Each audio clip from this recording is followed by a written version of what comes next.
Hello and welcome to another episode of Mike and Dave's Hi-Fi Riff. I'm Mike Evans. And I'm David Price. And David, on this week's riff, what are we going to be talking about? It's the Bowers and Wilkins 803 D4 loudspeakers, Mike. There we are. And very good loudspeakers they are as well, David, may I say. Well, for 18 grand. They should be. Yeah, so there we are. It's a bit of a relief, really, for B&W that they are. Yes, yeah. quite. Yeah. And these aren't even the high-end ones, are they? These are sort of the mid-price point ones. Well, not quite mid, but it's it's not quite the top one. But it's it's a very. I mean, I would say, for many people, the B&W 800 series is the sort of reference. The ultimate speaker, basically, isn't it? Yes. And I totally understand why. Yeah. I absolutely get it, 100%. They are, without a question, superb loudspeakers. Yeah. And they really, really are. And in every respect, I mean, they are beautifully built. Yeah. And clearly, when you speak to the guys from B&W, they have massive passion about their product. They have huge belief in their product as well. Yeah. They spend an awful lot of time putting them together, listening to them, designing them, making sure they're just so, and then executing. And when they execute, they do it brilliantly. This is a fantastic product. It really is a proper hi-fi product, isn't it? Yeah, it's a serious speaker, and it's a kind of speaker. I mean, I know a lot of people in the old hi-fi reviewing game who use 800 series, the larger 800 series, as their kind of reference speakers. Yeah, we listened to some at English Acoustics, didn't we? Yeah. With Peter Farrow. That's right. Who's the main man at English Acoustics, and he swears by them, doesn't he? As a lot of manufacturers do. Yeah, a lot of manufacturers use them as reference, and a lot of hi-fi reviewers. Yes. Certainly quite a few hi-fi reviewers use them as a reference, and yeah. You can see why, because they are very transparent. Now, yes, but also, we've talked about this a lot before. That in itself can create a problem, can't it? Because being so transparent, being so revealing, if there are any shortcomings in anything that leads up to the speakers, oh my gosh, it just shows you exactly what the problems are. Yeah. And actually, for me, one of the big issues here is actually the quality of the recordings. Yeah. So if you play, and we see this at hi-fi shows, don't we? Yeah. If you play something that's beautifully recorded, they sound just staggeringly good. But if you play something that actually isn't very well recorded, they show it up for exactly what it is, i.e. a pretty poor recording. Yeah. So, dare I say, I put on What's the Story Morning Glory album by Oasis, and oh my gosh, you just first thing you want to do is sort of turn it off. Yeah. Sounds great on the old tranny radio. Yeah. But through a revealing pair of loudspeakers, it's a grim recording, isn't it? It's like it's been done through a piece of string. Yeah. But then you'll play something which is, I don't know, quote unquote hi-fi, Steely Dan or Pink Floyd or whatever it may be your thing is, and it just, these things just absolutely are beguiling. They mesmerise you. You can't believe the level of detail, the dynamics, the soundstage on these. I think is without a doubt some of the best speakers I've ever heard. In terms of that ability to put different instruments in different places in that wonderful three-dimensional space. Now, going from my regular speakers, which are my Lin isobarics, to these, it's actually quite a joke in many ways, because the Lins don't image at all. Everything gets stuck in the box, and these are just absolutely, you shut your eyes and it almost makes you feel a little bit queasy, because you just actually have no idea where on earth the sound is coming from. It's the most beautiful illusion. It really is. And then in terms of like that hi-fi-ness, then their instruments sound like proper instruments. Dynamics are super fast. They don't get confused.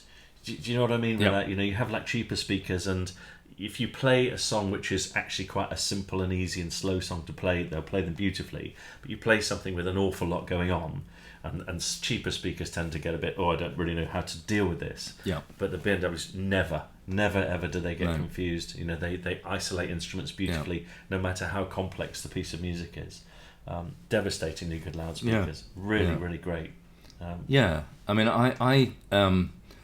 I think they are. I mean, it's almost a philosophical question, isn't it? Because do you buy speakers that sound good in the way that you like them, or do you buy speakers that tell you everything that's going on the recording, Yes. warts and all. Yes. And the criticism, if you can make of these, is that they do the latter.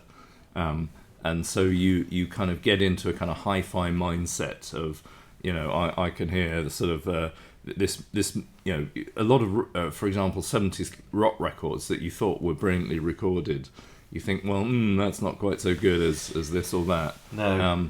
So you kind of move out of the I'm enjoying the music to I'm kind of A/B reviewing the recording, Yes. compared to something else. Yeah, there's going to be an awful lot of people who've been into hi-fi for a long time who that is 100% going to resonate with. Yeah. Because I'm guilty of that. Yeah. I know I am. And you end up, and I did it to you today. Look, I wanted you to listen to them as well within the context of my system. So what do? I put some hi-fi records on. Yes. Some of the most boring music you've probably ever heard in your life. Nils Lofgren. Exactly. I rest my case. So, but it does sound incredible Yeah. from a hi-fi point of view. Yeah. And that's a paradox, isn't it? How do you get around that? Yeah. How do you get around that? I think one of the ways you get around it is by spending a massive amount of money on your front end and amp. Sure. So Sure. But it's still not going to make What's the Story Morning Glory sound any good. No, that's true. It might make it sound slightly more palatable, Sure. but Sure. it's a difficult one. I mean, I did a lot of reviewing. I've done a lot of reviewing over the last 10 years or so for Hi-Fi News, listening to a DCS Vivaldi CD player and DAC, which I think is 75 grand, driving Constellation Taurus stereo power, which I think is 25 grand. Driving a pair of B&W 800 D3s, which are the previous series to this, and it sounds great. It sounds fantastic. Yeah. But it's at least, I don't know, it's a 120 grand system or something, and it's wonderful, but still it's an immense amount of money, and when you put something like In the City by the Jam on, it just sounds pretty crappy. Yes. Because it was recorded, probably recorded in someone's, sort of outside toilet or something. Yes. Yeah. And that's a big issue, and that's often why high-end hi-fi, when it's demonstrated, often at shows, tends to be played with all these hi-fi records. I've just got an image of Paul Weller and Bruce Foxton and Rick Buckler in a toilet. Yes. Outside. Yeah. Exactly. Yeah. Yes.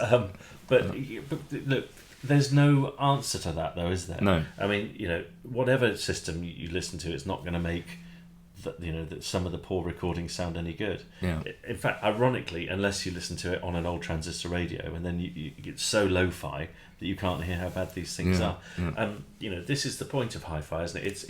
It's to replicate, in high fidelity the original. Yeah. And we're getting really close. Well, I'm sure in your DCS system there, which you talk about, that must be phenomenal. I haven't heard that, but I'd love to. We've heard some good high-end systems. Yeah. But even in the context of my system, putting these speakers in with my, my name streamer, couple of exposure power amps, biamped.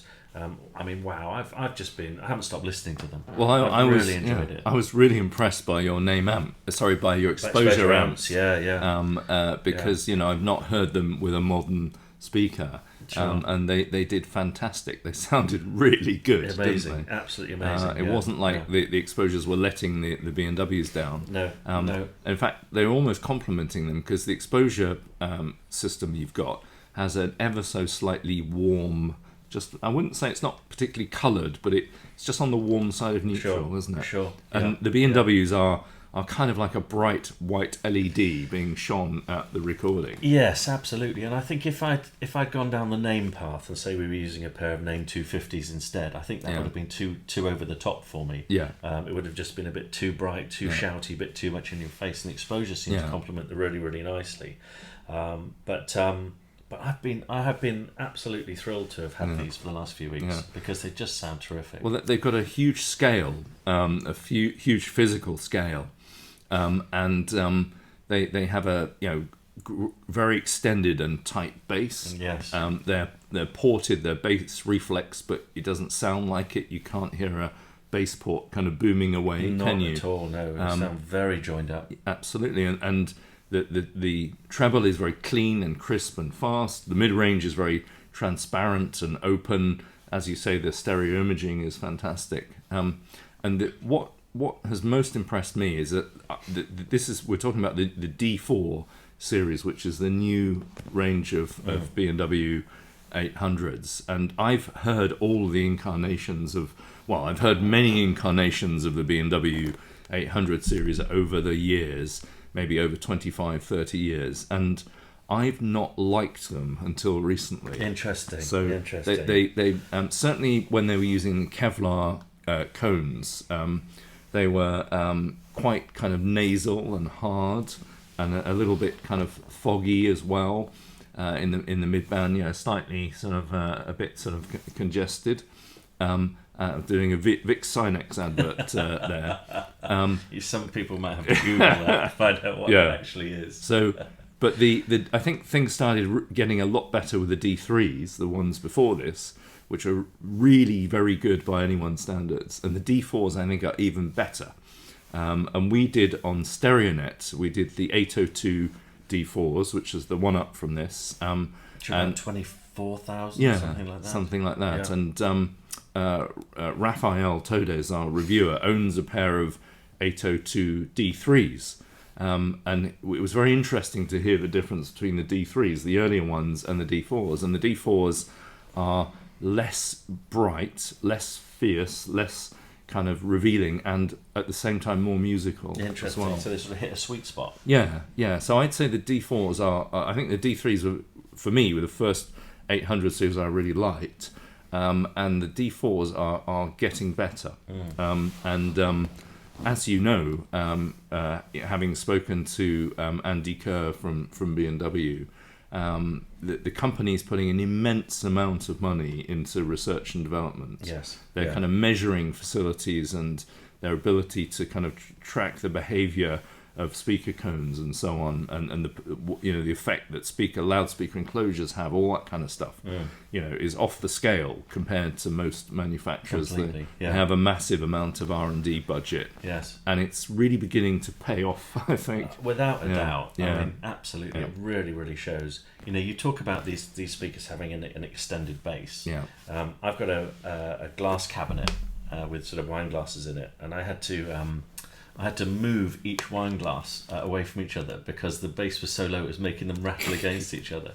It was it was just phenomenal. It is a real proper shake the room bass. Yeah. But it's not a boomy bass. It's a proper controlled.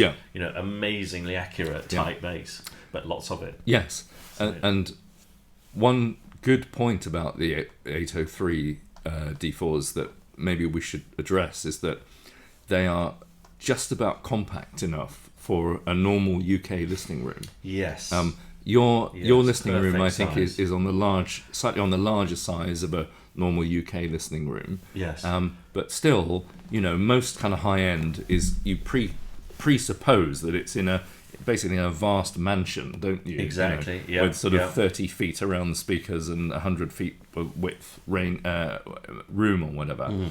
But these will fit into a reasonly normal domestic UK environment. Yeah. They, apart from your glasses in your cabinet, yes. they won't overpower the room. And the 802s, I think, the 802 D4s can overpower most listening rooms. Yeah. Because obviously they're a bit bigger. I was really fortunate to have Andy, as you mentioned, and Andrew from B&W come and set these up for me in my listening room. Yeah. And it was a really interesting process to watch because obviously lots of careful measuring going on, and they're just so away from the wall and towed in. But they're actually, in my room, they're quite a long way away from the back wall, aren't they? I've moved them quite a long way out. Yeah. And also... but by isobaric standards. Standards, which almost go against the wall. Virtually touch the wall, In fact, the only thing that stops them touching the wall is the banana plugs, which just stick out the back. But no, these are quite a way out, and we're talking sort of 3 or 4 feet out. Yeah. But I was astonished, David, as to how much they towed them in. Yeah. So what they did is they literally picked a spot where you're going to listen from. Yeah. And it pretty much only worked works from that spot, Yeah. the way they've towed them in. But what they were saying was, we want all of the energy from these speakers to peak at one point. Yeah. And my gosh, that Yeah. absolutely works. So if you do sit in that perfect spot, it really is quite. Yeah. It's quite Yeah. it's quite an emotional Yeah. experience. Yeah. It really is quite something. I've been Yeah. really, really impressed. Yeah. I mean, I'd say that they're not as directional as some speakers. I've reviewed many high-end speakers with ribbon tweeters where there's Sure. basically, you Sure. have to kind of literally sit up and move slightly to the left for it to absolutely, they're still reasonably good to listen to over a reasonably wide space, but they do have a certain kind of, a certain area in the room, don't they? Yeah, which I mean, is, to be fair to the guys, yeah. they did say, look, if you want to widen to sort of widen the listening position, then you can, but Yeah. it'll change the soundstage and that energy. Yes. So it was really fascinating to see them come and do it. Yeah. And it was nice. I mean, you've just nailed it. So they've put an awful lot of money into R&D. They're making these amazing speakers. It was really nice to have two guys totally passionate about their product come in, just trying to get it perfect. Yeah. And also nice because they weigh 62 kilograms each for someone else to move them as well. And take my isobarics out, put them somewhere safe. So, yeah, absolutely. Yeah. They are properly heavy bits of kit. I haven't touched them since. They've been. I went to the B&W factory a couple of years ago, pre-COVID, and I saw what goes into making the cabinets. And they are pretty amazing pieces of wood, and obviously there are different sections as well. Yes. But hugely damped and hugely braced with all the kind of matrix bracing and all that kind of stuff. They are. You can kind of see where your money's gone. You really can. It's not like they're a kind of a bit, a piece of 4x2 MDF and not at all. A couple of fancy drive units stuck on. So the ones I've got are in this sort of piano black, Yeah. sort of high gloss finish. Yeah. And they are just absolutely sensational. Yeah. They're beautifully finished. Yeah. But look, it does lead me to maybe my one and only criticism of them, and it comes from my long-suffering poor wife. Yeah. She really, really doesn't like the look of them at all. No. I think they are quite an acquired taste. Yeah. She's just not won over by them whatsoever. And look, do you know what? I get it. Yeah. I think they are quirky-looking things. Yeah. With their separate boxes, and it does look like someone's just sort of plonked an enormous microphone on the top of them. But it's. I personally, I couldn't care less. They sound amazing. Yeah. And I love what they do. But it's harder to convince my wife. So Well, she's going to buy you a Sonos Beam and Mini Sub for Christmas, Mike. No. Yes. So you won't have to worry about ugly-looking hi-fi anymore. If anybody's wondering what Dave's referring to, we've done a riff on that. Yeah. You should look at it. And somebody put in the comments. We absolutely got it right. When you go to John Lewis, head straight for the wine section. Don't go near the Don't go near the home and consumer electronics section. Whatever you do, you won't end up with a pair of these. No, you won't end up with a pair of 803 D4s. That's for sure. No. So you'll end up with a Sonos Beam and Mini Sub for 1/18 of the price or whatever. Exactly. Look, and actually, that's maybe another bit of an elephant in the room. These are expensive loudspeakers. Yeah. They're coming in close to £20,000 a pair. By anybody's money, that's a lot. That's a big expenditure. Yeah. And it's not going to be for everybody. But I think if you are in that market, there probably aren't all that many speakers on your shortlist. Yeah, I mean, I think that so at that end of the market, that there's manufacturers make what they want to make. So it's not a case of we try to do the best at the price. That you kind of get the pure essence of that manufacturer with its technology, its drive units, its cabinets or whatever, and it's moreover its philosophy as well. Yes, very much. So you can get all kinds of speakers. Ribbons. You can get sort of panels. You can get electrostatics. You can get conventional ones done in a different way, like Wilsons and Magicos and all the rest of it. And it's kind of like if you've got loads of money to spend on a very high-end car, you go around and see which one you like, whether you like the Lamborghini or the Ferrari or the Aston or whatever. Mm-hmm. So it's kind of a bit futile to make obvious close comparisons because it's so down to taste. Of course, really. Of course. And there are I would say there are more charismatic sounding speakers at the price, and more romantic sounding speakers, and possibly more musical sounding speakers. But the 803s do so much so well. You're kind of 8 to 9 out of 10 on virtually every aspect of the thing. So I've heard better treble in terms of it being more ethereal, sweeter, more expansive, more delicate. From speakers with really lovely ribbon tweeters or whatever. And I've heard sort of better bass from others and so on. But to put everything together in a package that does everything so well at that price is incredibly difficult, and that brings us back to why the 800 series are kind of the go-to high-end speaker design. It's like I'm not sure what I like, so I'll get something that does most of what I like in every way. Yes, and that's what these do. And your car analogy is spot on, isn't it? Because for me, they're a little bit like, say, something like like an Audi S8, yes, or a BMW 750, the absolute top of the range flagship model of the German car world, which I mean are just fantastic cars by any stretch of the imagination. Almost impossible to fault. But look, if you want to go and buy a Lambo, then that's a completely different kettle of fish, isn't it? You can't compare. It's not going to be as good as those, but it will have something that the Audi or the Beamer or whatever don't have. No, quite. Or maybe even like a top of the range Lexus or something. Really hard to fault, beautifully engineered. Have you got a Lexus, Mike? Well, actually, I wouldn't say it was quite top of the range. No. By any stretch of the imagination. No. But that's kind of where we are with these, isn't exactly. It? They are just fantastic. Yeah. I've loved them. Thanks to to the B&W guys for setting them up as well, because it saved your back. Brilliant job. Yeah. It saved my back, gentlemen. Thank you. Appreciate that. They're now seeing osteopaths, though. So. They are, and they're going back home this week, so I will miss them. Yes, without a doubt. Yeah. So let's do a riffometer. Yeah. On them. What are we going to rate the B&Ws? I'm going to give them a solid 9 out of 10, I think. Yeah. Do you know, I'm going to give them more than that. I'm going to give them a 9.5. Okay. And the only reason I'm not going to give them a 10 is because there's just a question mark about the final finish, the looks of the final finished product. Yeah. They are a little bit of an acquired taste when you see them. Not as good as a Sonos, then. Oh my gosh! Don't let's go down the Sonos route again. We've already got one person threatening to unsubscribe if we do any more Sonos equated equipment, which I completely understand. So there we are. Sorry, that person in the comments. Apologies. Yeah, absolutely. But anyway, look, there we are. I think a really great product. It's been a privilege and a pleasure to listen to the B&Ws. So we'll be back down to probably our normal sort of level of price points. Yes, 100 quid Wharfdale Diamond. Absolutely. So next week. Absolutely, what a treat it's been. And there we are. On that note, thank you very much indeed for watching this episode of Mike and Dave's Hi-Fi Riff. We'll see you at the next one.